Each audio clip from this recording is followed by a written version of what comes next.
ఏం చేస్తున్నావు ఆర్వి? ఈరోజు టిఫిన్ వచ్చి బ్రెడ్ ఆమ్లెట్. బాగుందా బ్రెడ్ ఆమ్లెట్? ఇవాళ ఎగ్జామ్ ఉందా? ఎగ్జామ్స్ అన్నీ అయిపోయాయా ఇక? అవును, మీ స్కూల్లో స్పోర్ట్స్ డే అంట కదా? స్పోర్ట్స్ డేకి నీకు డ్యాన్స్ నేర్పిస్తున్నారా? ఆ అంబ్రెల్లా డ్యాన్స్ అనుకుంటా. ఇంకా ఇంకా ఏమేమి యాక్టివిటీస్ నేర్పిస్తున్నారు? ఇంకేం లేదు, అంతే ఒక డ్యాన్స్ ఒకటే. ఏదో క్యాప్ కావాలంటున్నావు, ఎందుకు క్యాప్?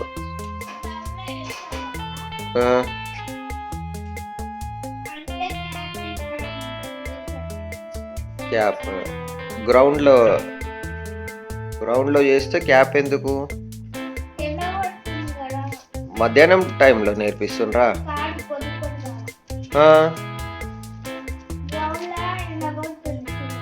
ఓకే. స్పోర్ట్స్ డేకి ఏమన్నా డబ్బులు కట్టాలనా? ఎంత? ఎందుకు?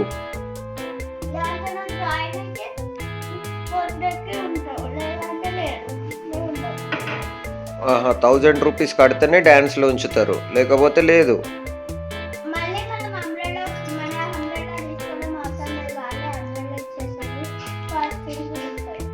మరి మన అంబ్రెల్లా ఎందుకు కొనమన్నారు టీచర్ వాళ్ళు? అదేంది, అన్ని పైసలు అన్నీ వేస్ట్ చేస్తారు మీ స్కూల్ వాళ్ళు. ఫ్రెండ్స్, ఇప్పుడైతే టైం వచ్చి 9:30 అవుతుంది. సో నేను ఆల్రెడీ ఆఫీస్ వర్క్ లాగిన్ అయిపోయాను, ఇంకా టీ కూడా వచ్చేసింది. సో మీరు కూడా ఏం టిఫిన్ చేసుకున్నారో కామెంట్ చేయండి. ఇంకా డే అనేది కంటిన్యూ చేస్తున్నాను. ఈరోజు కొంచెం ఆఫీస్ వర్క్ లాస్ట్ 2-3 డేస్ నుంచి ఆఫీస్ వర్క్ ఎక్కువగా ఉంది. సో చాలామంది కాల్ చేస్తున్నారు మన day to Vemulawada blog release చేయమని.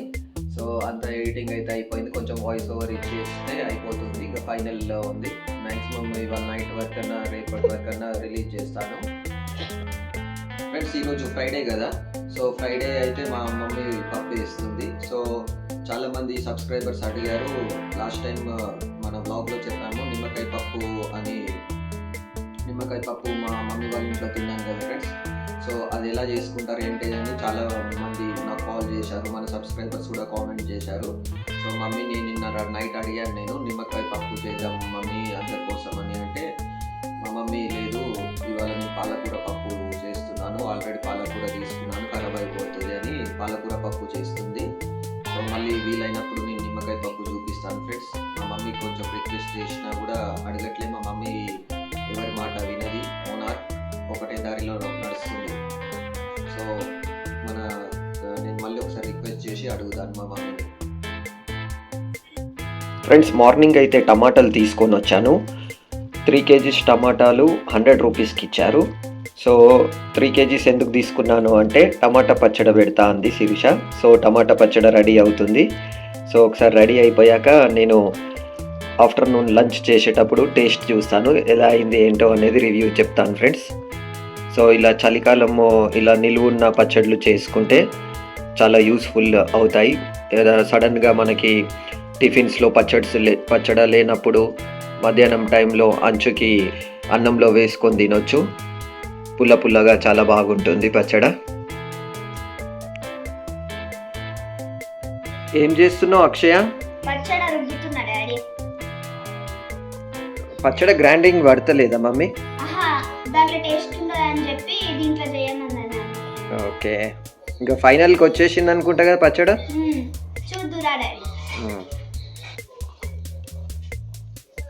పచ్చడి చూస్తుంటే అయితే చాలా బాగుంది. నేను తిన్నాక చెప్తా కదా టేస్ట్ ఎట్లుందో. ఇంకా వేడి వేడి అన్నం వేసి నెయ్యి వేసుకొని తింటే బాగుంటది కదా. తాలింపు పెడుతుంది ఇప్పుడు మమ్మీ. ఓకే, ఇంకా పచ్చడి అయితే ఫైనల్కి వచ్చేసింది ఫ్రెండ్స్. తాలింపు కూడా పెట్టేశారు, స్మెల్ అయితే అదిరిపోతుంది. అక్షయ, చూసినావు కదా పచ్చడి ఎట్లయింది? మమ్మీ అయితే వంటలు బాగా చేస్తుందిరా. మమ్మీ చేయిలో మ్యాజిక్ ఉంది. అవును డాడీ, టేస్ట్ చేసి చూద్దాం కోసమే మమ్మీ.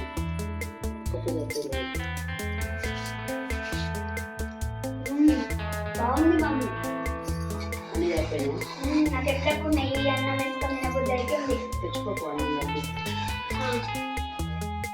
సో ఒకసారి టేస్ట్ చూద్దామని కొంచెం రైస్ ఇప్పుడే అయింది ఫ్రెండ్స్. వేడి వేడి అన్నంలో టమాటా పచ్చడి వేసుకొని తింటున్నాము.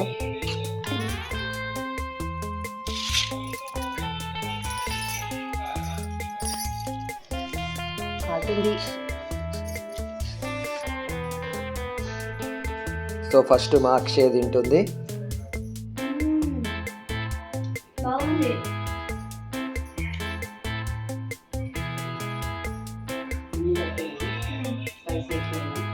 నార్మల్. నాకు కూడా ఒక బుక్క పెట్టు శిక్ష.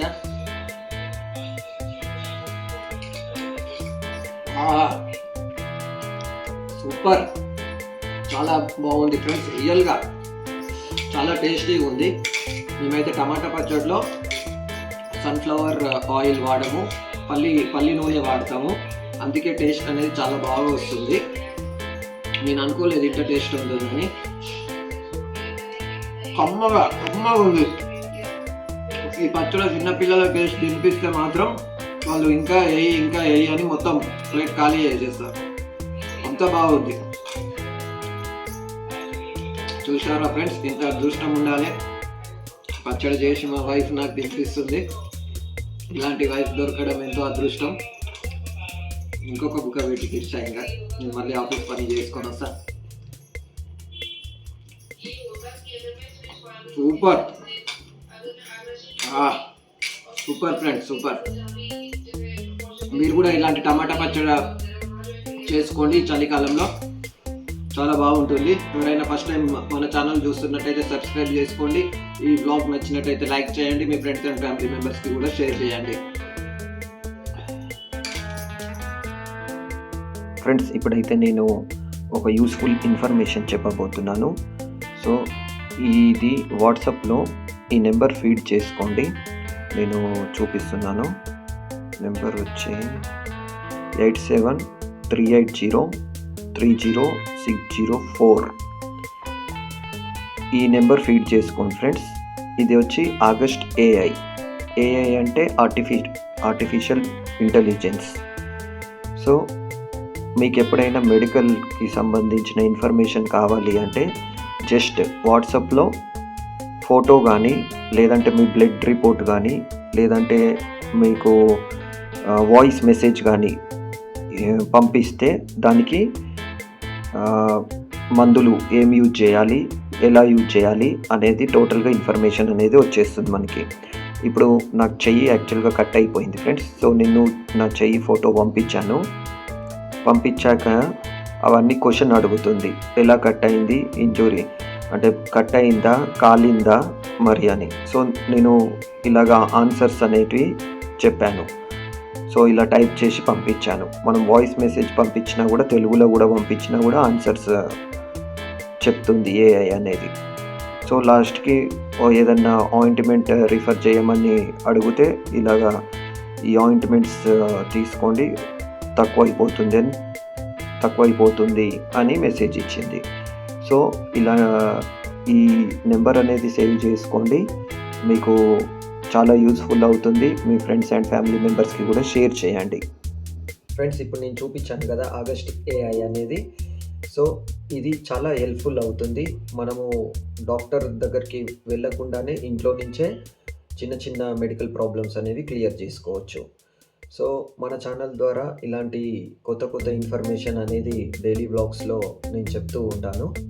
సో మన ఛానల్ని కూడా మీ ఫ్రెండ్స్ అండ్ ఫ్యామిలీ మెంబర్స్కి షేర్ చేయండి. ఇలాంటి యూస్ఫుల్ ఇన్ఫర్మేషన్ వాళ్ళకి కూడా తెలిస్తే వాళ్ళు కూడా వాళ్ళ డైలీ లైఫ్లో యూజ్ చేసుకుంటారు. ఎవరైనా ఫస్ట్ టైం మన ఛానల్ చూస్తున్నట్టయితే లైక్ చేయండి ఫ్రెండ్స్. నాకు చాలా వ్యూస్ వస్తున్నాయి కానీ కొంచెం లైక్స్ మాత్రం తక్కువగా వస్తున్నాయి. నాకు తెలిసి మీరందరూ మన వీడియోస్ చూస్తున్నారు కానీ లైక్ కొట్టడం అయితే మర్చిపోతున్నారు ఫ్రెండ్స్. ఇక్కడ కింద బటన్ ఉంటుంది ఫ్రెండ్స్, ఇలాగా హ్యాండ్ బటన్. సో దాన్ని క్లిక్ చేయండి. అది క్లిక్ చేస్తే మీరు కొంచెం నాకు సపోర్ట్ చేసిన వాళ్ళు అవుతారు. అలాగే మన వీడియో ఇంకొంతమందికి రీచ్ వెళ్తుంది. ఫ్రెండ్స్, ఇప్పుడైతే నేను టెంపుల్కి వచ్చాను. ఇప్పుడు మా ఇంటి దగ్గర ఉన్న టెంపుల్లో శివ పార్వతి కళ్యాణం అనేది జరుగుతుంది. సో చూడడానికి వచ్చాను. నాతో పాటు సొంటిగాడు కూడా వచ్చాడు. వాళ్ళ మమ్మీ వాళ్ళు ప్రజా నివాస్కి వెళ్తున్నారు. సో వాడు ఏడుస్తున్నాడని నేను టెంపుల్కి తీసుకొని వచ్చాను.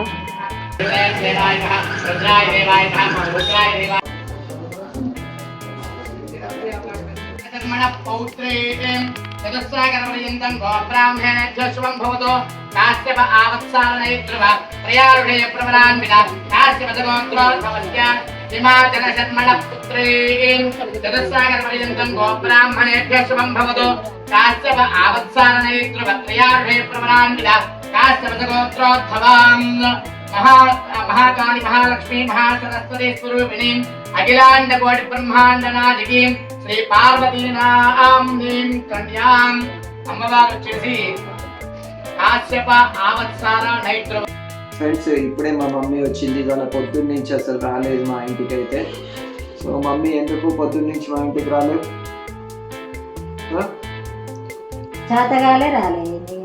ఇవాళ నిమ్మకాయ పప్పు వేయమని మస్తు రిక్వెస్ట్ చేసిన. నిన్నటి నుంచి రిక్వెస్ట్ చేస్తున్నా. వేస్తలేవు. మళ్ళీ ఎప్పుడు వేస్తావు చెప్పు? అందరికి ఏముంది నిమ్మకాయ పప్పు. అరే అందరూ ఫోన్ అడుగుతున్నారు చేసినాక నిమ్మకాయ దించే ముందు పిండుకుంటే అయిపోయి నిమ్మకాయ పప్పు అయిపోతుంది. అరే అందులో ఏముంది?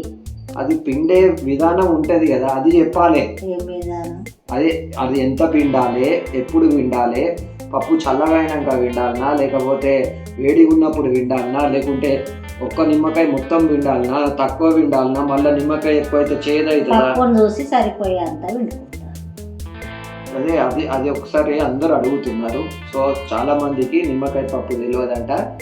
ఒకసారి నువ్వు రమేష్ చేసి కూడా ఫోన్ చేసిందట. అప్పుడు నేను బయట కూర్చున్నా నిమ్మకాయ పప్పు వేయదా అత్తమ్మ అంటాడు. అయ్యో, మేము పాలకూర పప్పు వేసుకుంటున్నామని డాడా నేను చెప్పలేదా? ఏముందల్లా. సో ఫ్రెండ్స్, ఈ వ్లాగ్ ఇక ఇంతటితో ఎండ్ చేస్తున్నాను. సో ఇంకా మరొక ఇంట్రెస్టింగ్ బ్లాగ్తో మీ ముందుకు వస్తాను. అప్పటిదాకా బాయ్ బాయ్. కూరగాయలు